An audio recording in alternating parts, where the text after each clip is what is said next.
एक समय की बात है। गांव में एक गरीब किसान रहता था जिसका नाम रामचंद्र था। रामचंद्र का जीवन कठिनाइयों से भरा हुआ था, लेकिन वह एक संघर्षशील मनुष्य था।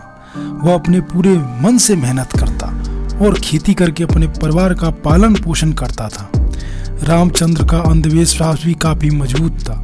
वह मानता था कि उनके खेतों को बुरी नजर लग गई है और इसीलिए उसे सदैव संकटों का सामना करना पड़ता है।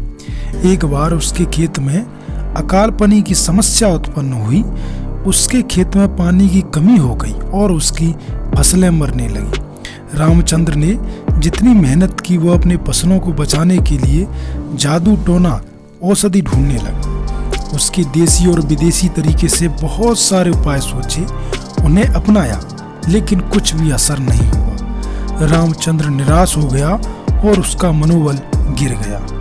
एक दिन गांव में एक बौद्ध महात्मा आया। उसका नाम महात्मा बौद्ध था। रामचंद्र ने अपनी समस्या का विवरण दिया और अपनी दुख भरी कहानी सुनाई। गौतम बुद्ध ने रामचंद्र को बुद्ध धर्म के मूल सिद्धांतों के बारे में बताया। गौतम महात्मा ने बताया कि रामचंद्र, तुम अपनी दुख भरी कहानी में उलझे हुए हो, लेकिन यदि तुम मन से स्थिर रहो और अपने कर्म में विश्वास रखो तो तुम किसी भी समस्या का सामना कर सकते हो।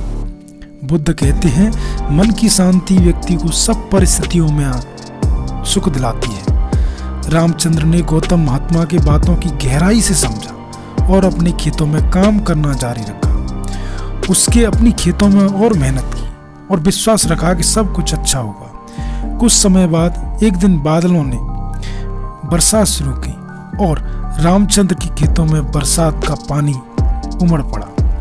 उसकी फसलें सुरक्षित रहीं और खेत की उबली मिट्टी भी सही हो गई। रामचंद्र का आनंद देखकर उसके अंधविश्वास टूट गया और उसने अपने जीवन के अन्य क्षेत्रों में भी संघर्ष करना शुरू किया। धीरे धीरे रामचंद्र की मेहनत और विश्वास उसे सफलता की ओर ले गई। वह नए तरीकों का अनुसरण, खेती से नवीनता लाने लगा और अपने जीवन को समृद्ध बनाने लगा। इस कहानी से हमें यह सीख मिलती है कि मनुष्य स्थितियों के बीच संघर्ष और परिश्रम करने का महत्व अपार होता है। बुद्ध के ज्ञान के अनुसार मन को शांत और स्थिर रखकर हम सभी चुनौतियों का सामना कर सकते हैं और अपने जीवन को समृद्ध तथा खुशहाल बना सकते हैं। इस प्रकार की और भी मोटिवेशन कहानी के लिए आप हमारे चैनल को सब्सक्राइब करें।